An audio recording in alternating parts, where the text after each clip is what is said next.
হরে কৃষ্ণ। আজকে আমরা একটা বিষয় আলোচনা করছি, সেটা হচ্ছে কোন তিনটি গুরুত্বপূর্ণ স্থানে বা গুরুত্বপূর্ণ সময় মুখ বন্ধ রাখতে হবে, অর্থাৎ নীরবতা পালন করতে হবে না। Saying not, NOT। তো এন তো হচ্ছে কি, when we have already negative idea or negative attitude to someone, in that time when we heard something bad about that person, we want to speak harshly and hesitantly। অর্থাৎ যখন আমরা কোনো ব্যক্তি সম্বন্ধে অলরেডি আমাদের খারাপ ধারণা হয়েছে বা ওনার থেকে ডিলিং করতে গিয়ে ওনার সম্পর্কে একটা বাজে ধারণা হয়েছে অথবা বাজে অভিজ্ঞতা হয়েছে, তখন ওনার সম্বন্ধে যখন খারাপ কোনো কিছু উঠে, তখন ওই বিষয়ে চর্চা করার জন্য, ওই বিষয়ে আরও বেশি করে বলার জন্য আমাদের ইচ্ছা বা প্রবণতা হয়।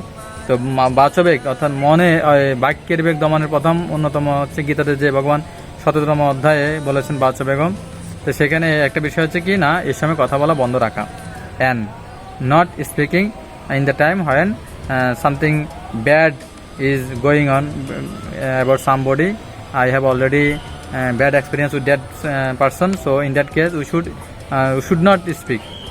Next হচ্ছে ও মিন ওয়ান সাইড। তো যখন আমরা কোনো বিষয়ের এক পক্ষ থেকে শুনবো বা একজনের দুই পক্ষের মধ্যে ঝামেলা, এক পক্ষ থেকে শুনছি, তখন কথা না বললে ভালো। কেন? অপর পক্ষের বিষয়টাও শোনা উচিত, তখন গিয়ে কী হবে, প্রকৃত ধারণাটা জানা যাবে।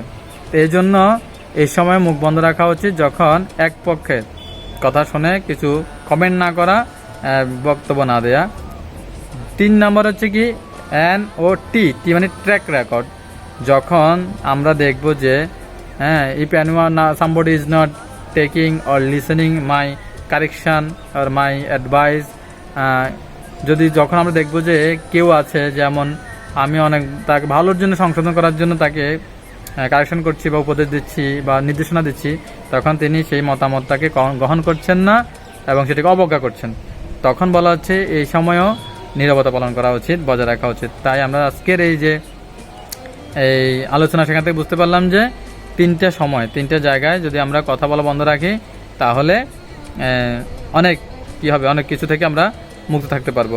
সেটা হচ্ছে কি, প্রথম হচ্ছে যখন খারাপ ব্যক্তি সম্বন্ধে কিছু বলা হচ্ছে সেই বিষয়ে আলোচনা না করা, এবং এক পক্ষ থেকে শুনে কমেন্ট না করা, এবং 3 নম্বর হচ্ছে কি না, যে আমার সমালোচনা, আমার যে কারেকশন, সংশোধন যে গ্রহণ করছে না, আমি যাকে সংশোধন করতে যাচ্ছি সে গ্রহণ করছে না, অবজ্ঞা করছে, সেই সময় আর কথা বলা উচিত নয়।